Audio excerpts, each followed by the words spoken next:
ప్రభుత్వం ఏర్పడి ఇంకా 20 రోజులు కూడా కాలే.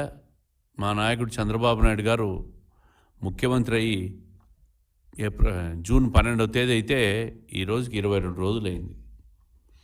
పాపం జగన్మోహన్ రెడ్డి గారు అధికారం పోయి ఒక ఫ్రస్ట్రేషన్ లేకపోయి మాట్లాడిన తీరునంతా రాష్ట్ర ప్రజలు ఇప్పుడే చూశారు మీడియాలో.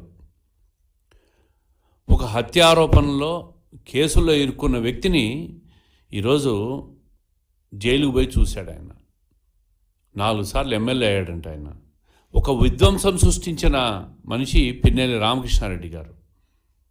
నేను ఒకటే అడుగుతున్నా జగన్మోహన్ రెడ్డి గారిని, అయ్యా ఈ రామకృష్ణారెడ్డి గారి మీద 307 కేసులు కావచ్చు, ఇతరత్ర కేసుల్లో జైల్లో పోయాడు కదా, ఏ ప్రభుత్వం అధికారంలో ఉన్నప్పుడు ఈయన మీద కేసులు వేసాయని చెప్పి నేను అడుగుతూ ఉంటా.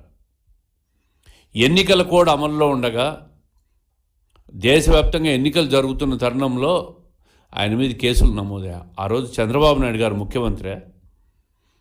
చంద్రబాబు నాయుడు గారికి అధికారం వచ్చింది జూన్ 12వ తేదీ ముఖ్యమంత్రి అయితే, అంతకుముందు ఆయన చేసిన విధ్వంసానికి ఎన్నికల కమిషను సుమోటివ్ చర్యలు తీసుకునింది. దాని మీద హైకోర్టుకు పోయాడు, ఈయన సుప్రీంకోర్టుకు పోయినాడు. అన్ని చోట్ల తిరస్కరణకు గురైన తర్వాతే ఈరోజు పోలీసులు అరెస్ట్ చేసి 307 కేసు పెట్టి జైల్లో పెట్టారు. సాక్షాత్తు రాజ్యాంగాన్ని ధ్వంసం చేశాడు పిన్నెల్లి రామకృష్ణారెడ్డి గారు. ఎన్నికల సమయంలో పోలింగ్ బూత్ లేకపోయి పోలింగ్ పెట్టెలను ధ్వంసం చేసిన కేసు రాష్ట్రమే కాదు, దేశమే కాదు, యావత్ ప్రపంచమంతా చూసింది. భారతదేశంలో ఎన్నికలు ఈ విధంగా అధికార పార్టీ నాయకులు చేస్తారా అని చెప్పి రాజ్యాంగాన్నే ధ్వంసం చేశారు మీరు.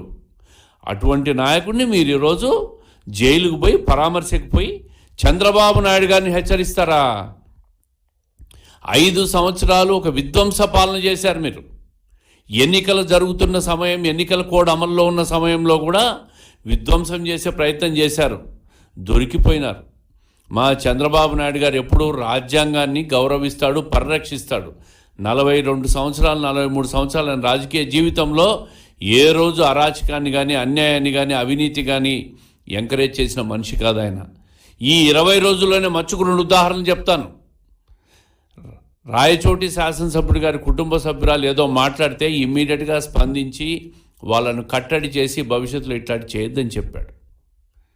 కొలికపూడి శ్రీనివాసరావు గారు, తిరువూరు ఎమ్మెల్యే గారు నిన్న ఈనాడు పేపర్ చూసి వాళ్ళని ఇమ్మీడియట్గా పిలిచి ఇటువంటి కార్యక్రమాలు చేయొద్దని చెప్పి హెచ్చరించాడు.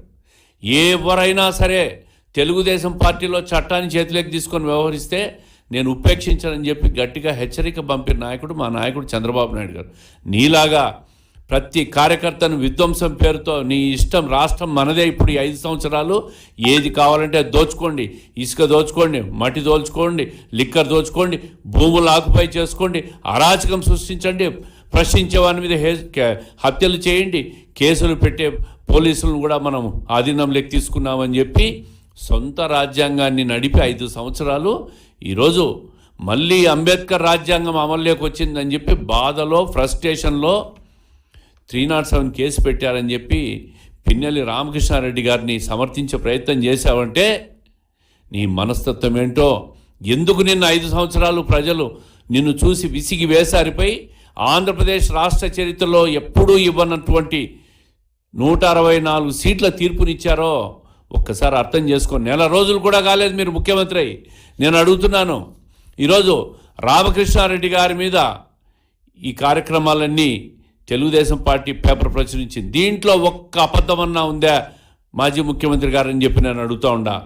ఎస్సీల మీద దాడులు, ఎస్టీల మీద దాడులు, ఇదే రామకృష్ణారెడ్డి గారి నియోజకవర్గంలో 5 సంవత్సరాల్లో 8 హత్యలు జరిగినాయి. అన్ని వర్గాల మీద 79 హత్యలు, దాడులు చేశారు. బీసీ, ఎస్టీ, మైనారిటీల మీద 51 దాడులు చేశారు మీరు.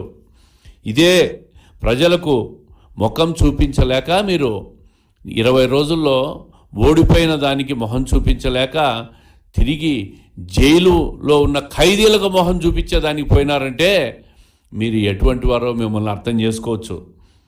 ఈరోజు ఫియర్ సైకోసిస్ సృష్టించినారని చెప్పి మీరు మాట్లాడుతున్నారు.